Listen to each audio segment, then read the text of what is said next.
విధానానికి సంబంధించిన కేసులో ఢిల్లీ సీఎం కేజ్రీవాల్ ఉపయోగించిన ఫోన్ కనిపించడం లేదని తెలుస్తోంది. ఈడీ కస్టడీలో ఉన్న కేజ్రీవాల్ను ఆదివారం దర్యాప్తు అధికారులు 4 గంటల పాటు ప్రశ్నించారు. ఈ సందర్భంగా పాలసీ రూపొందించే సమయంలో ఏ ఫోన్ ఉపయోగించారని అధికారులు ప్రశ్నించగా తనకు గుర్తులేదని ఆయన సమాధానం ఇచ్చినట్లు సమాచారం. అందులోనే కీలక ఆధారాలు ఉన్నట్లు ఈడీ భావిస్తోంది. దాని నుంచి కేసులో మరో నిందితుడిగా ఉన్న సమీర్ మహేంద్రతో ఆయన మాట్లాడినట్లు ఈడీ ఆరోపిస్తోంది.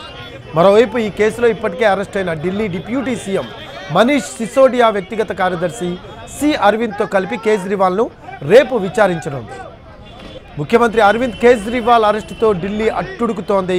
ఆమ్ ఆద్మీ నేతలు కార్యకర్తలు రోడ్లపైకి వచ్చి నిరసనలకు దిగుతున్నారు. రేపు ప్రధాని ఇంటి ముట్టడికి ఆప్ పిలుపునిచ్చింది. అరవింద్ కేజ్రీవాల్ అరెస్టుకు వ్యతిరేకంగా నిరసనలు చేపట్టాలని విపక్ష ఇండియా కూటమి నిర్ణయం తీసుకుంది. మార్చి 31న ప్రతిపక్ష ఇండియా కూటమి మెగా ర్యాలీ నిర్వహించనుందని ఢిల్లీ మంత్రి ఆమ్ ఆద్మీ పార్టీ నేత గోపాల్ రాయ్ ఇప్పటికే ప్రకటించారు. లిక్కర్ పాలసీ కేసులో అరవింద్ కేజ్రీవాల్ను ఎన్ఫోర్స్మెంట్ డైరెక్టరేట్ అరెస్ట్ చేయడంపై ఇప్పటికే బీజేపీ ఇండియా కూటమిల మధ్య మాటల యుద్ధం కొనసాగుతోంది. ఈ సమయంలో మెగా ర్యాలీ ప్రకటన ప్రాధాన్యం సంతరించుకోంది. మరోవైపు జైలు నుంచే కేజ్రీవాల్ పాలన సాగిస్తున్నారు.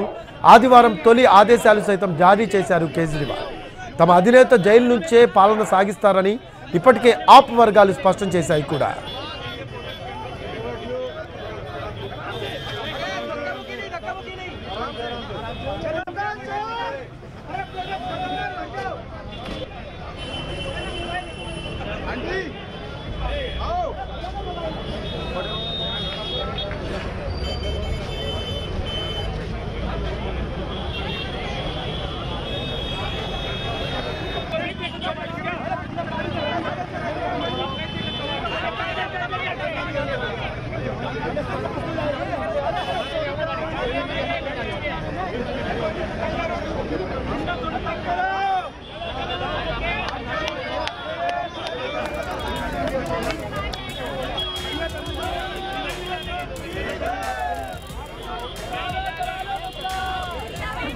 మద్యం విధానానికి సంబంధించిన కేసులో ఢిల్లీ సీఎం కేజ్రీవాల్ ఉపయోగించిన ఫోన్ కనిపించడం లేదని తెలుస్తోంది.